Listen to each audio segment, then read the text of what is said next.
जय श्री कृष्ण सभी को। तो हम लोग यहाँ पर आज 6th पार्ट में हैं और यहाँ पर मैंने इसे कंप्लीट ड्रॉ कर लिया है। इस पार्ट को कंप्लीट करने में मुझे 3 आवर्स से ज़्यादा लगे हैं। इससे पहले वाली वीडियोस को अगर आपने नहीं देखा है तो प्लीज़ उसे मेरे चैनल पर जाकर ज़रूर देखिए और मेरे साथ साथ आप भी इसी तरह से ड्रॉ करते रहिए और प्रैक्टिस करते रहिए। जैसा कि आप जानते हैं हम एक राधा रानी पोर्ट्रेट को ड्रॉ कर रहे हैं और जहाँ पर भी मैंने यहाँ पर ब्रश पेन का यूज़ किया था इसके हेयर्स में, वहाँ पर मैं पेंसिल कलर का यूज़ कर रही हूँ। पेंसिल कलर को बिल्कुल शार्प कर लेना है, उसके बाद ही यहाँ पर हम इसे पूरी तरह से फिलअप करेंगे। मैं अच्छी तरह से इसे फिलअप कर रही हूँ, बिल्कुल भी गैप नहीं होना चाहिए। अब यहाँ पर मैं ब्रश पेन का यूज़ कर रही हूँ और ये मेरे पास सिल्वर कलर है और इसी से मैं इसके हेयर्स को ड्रॉ कर रही हूँ। अब मैंने यहाँ पर पेंसिल कलर का फिर से यूज़ किया है इसे हल्का सा लाइट करने के लिए, क्योंकि मुझे इसे बहुत ज़्यादा ब्राइट नहीं दिखाना है। साथ ही साथ मैं यहाँ पर ब्रश पेन का भी यूज़ कर रही हूँ। जहाँ पर भी मुझे और ज़्यादा डिटेलिंग की ज़रूरत है वहाँ पर मैं ब्रश पेन का यूज़ करके इसे फिलअप कर रही हूँ। इसके हेयर्स को भी हम ब्रश पेन से ही ड्रॉ करेंगे, बिल्कुल केयरफुली ड्रॉ करना है। बाकी सारी डिटेलिंग्स को देने के लिए मैंने यहाँ पर एक्रेलिक कलर का भी यूज़ किया है। वाइट जेल पेन का भी यूज़ कर सकते हैं आप, उससे भी यहाँ पर हाईलाइट दे सकते हैं, बट मैंने यहाँ पर एक्रेलिक कलर का यूज़ किया है। अगर आप मेरे चैनल पर पहली बार आए हैं तो प्लीज़ मेरे चैनल को सब्सक्राइब ज़रूर कीजिएगा और बेल आइकन को ज़रूर प्रेस कीजिएगा ताकि आपको आने वाली हर अपडेट्स मिलती रहे। यहाँ पर मैं बिल्कुल पतली ब्रश का यूज़ कर रही हूँ। ब्रश की साइज़ 0 है और जो पेपर मैं यहाँ पर यूज़ कर रही हूँ ये आइवरी पेपर है मेरे पास। यहाँ पर सभी जगह मैं डॉट्स दे रही हूँ और इसके अंदर में मैं फ़िलअप कर रही हूँ इसे। बाहर की तरफ मैं येलो कलर का यूज़ करूँगी यहाँ पर और एक्रेलिक कलर से ही मैं इसे कंप्लीट करूँगी। जैसा कि आप जानते हैं कि ये 6 पार्ट है और ये फाइनल पार्ट है जहाँ पर इसे मैं कंप्लीट करूँगी। बिल्कुल स्लो जाते हुए मैंने इसे कंप्लीट किया है। तो अब मैं यहाँ पर वाइट कलर से ही इसके फॉरहेड में डिज़ाइन दूँगी। जो भी रेफरेंस पिक्चर मैं यहाँ पर ले रही हूँ उसमें कुछ इस तरह से डिज़ाइन बनी हुई है। इस डिज़ाइन को क्या कहते हैं मुझे नहीं पता है। अगर आप में से किसी को भी पता है तो मुझे कमेंट करके ज़रूर बताइएगा। तो बहुत केयरफुली हमें इसे ड्रॉ करना है और बिल्कुल पतली ब्रश का यूज़ करना है। साथ ही मैंने यहाँ पर एक वाइट पेज का यूज़ किया है जिसे अपने हाथ के नीचे रखा है मैंने, जिससे कि जो भी कलर है वो मेरे हाथ पर लगकर मेरी ड्राइंग को ख़राब ना करे। और बिल्कुल हल्के हल्के हाथों से मैं यहाँ पर इसे ड्रॉ कर रही हूँ, ज़्यादा प्रेशर का यूज़ नहीं करना है। मांग टीका को तो अब मैंने कंप्लीट कर लिया है। अब इसकी झुमकी में भी हम इस तरह से ही डॉट्स देते हुए कंप्लीट करेंगे इसको। लिप्स में भी मैंने कुछ हाईलाइट दी है और बिल्कुल हल्के हाथ से रेफरेंस पिक्चर को ध्यान से देखते हुए इसकी नथ में भी मैंने डॉट्स दी है वाइट कलर से ही। कलर बिल्कुल धीरे धीरे और थोड़ा थोड़ा करके हमें लेना है। कहीं पर भी ऐसा नहीं होना चाहिए कि बहुत ज़्यादा ही हमने कलर लगा लिया है हाईलाइट के लिए। इसकी आइज़ में भी मैं हाईलाइट दे रही हूँ वाइट कलर से ही। आप यहाँ पर वाइट जेल पेन का भी यूज़ कर सकते हैं। इसके लिप्स में भी देखिए मैं किस तरह से हाईलाइट दे रही हूँ। रेफरेंस पिक्चर को हमें बार बार ध्यान से देखते हुए ही इसे कंप्लीट करना है। अगर आपको मेरा ये वीडियो अच्छा लग रहा हो और हेल्पफुल लग रहा हो तो प्लीज़ मेरे इस वीडियो को एक लाइक ज़रूर कीजिएगा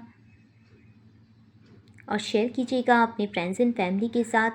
इसी तरह से मुझे सपोर्ट करते रहिए ताकि इस तरह की सुंदर सुंदर ड्राइंग्स मैं आपके लिए लाती रहूं। तो यहाँ इसके फेस के जो साइड वाला हिस्सा है वहाँ पर भी मैंने हाईलाइट का यूज़ किया है। वाइट कलर से मैंने एक लाइंस दी है यहाँ पर और नीचे की तरफ भी आप देखिए मैं किस तरह से लाइंस दे रही हूँ। इसके दुपट्टे में भी मैंने इसे हल्का करते हुए ऑरेंज कलर को और उसके बाद मैंने यहाँ लाइंस का यूज़ किया है। अब मैं ब्लैक कलर से कुछ हेयर्स को बाहर निकालते हुए, जिससे कि जो हेयर्स है वो बिल्कुल नेचुरल लगे। अब मैंने यहाँ पर एक्रेलिक कलर का ही यूज़ किया है और येलो कलर से मैं आउटलाइन को ट्रेस कर रही हूँ। बिल्कुल पतला पतला ही हमें यहाँ पर ट्रेस करना है। इसकी नथ में भी मैं येलो कलर का ही यूज़ कर रही हूँ और जो भी आउटलाइन है उसे इस तरह से ही हम ट्रेस करेंगे। बिल्कुल हल्का हल्का ही ट्रेस करना है हमें। जैसा कि मैं आपको हर बार कहती हूँ कि आप बस मेरी वीडियोस को देखा ही नहीं, मेरे साथ साथ आप भी इसी तरह से ड्रॉ करते रहिए और प्रैक्टिस करते रहिए। पहले कुछ समय आप ग्रीड मेथड को प्रैक्टिस कीजिए और इस तरह से किसी भी पिक्चर को लेते हुए ड्रॉ कीजिए और प्रैक्टिस करते रहिए। शेडिंग और कलर करने की भी प्रैक्टिस करते रहिए, क्योंकि प्रैक्टिस ही एक ऐसी चीज़ है जो हमारी ड्राइंग में इम्प्रूवमेंट ला सकती है। मैं यहाँ पर कितनी भी एक्सप्लेन कर लूँ किसी भी चीज़ को, जब तक आप इसे खुद से नहीं करेंगे तब तक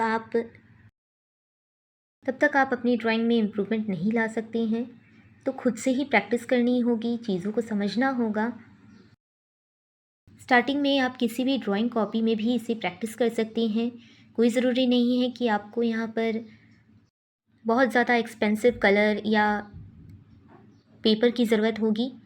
स्टार्टिंग में आप किसी भी चीज़ पर प्रैक्टिस कर सकते हैं और मैंने कई बार एक्सप्लेन किया है कि वाटर कलर और एक्रेलिक कलर को भी आप किस तरह से प्रैक्टिस कर सकते हैं।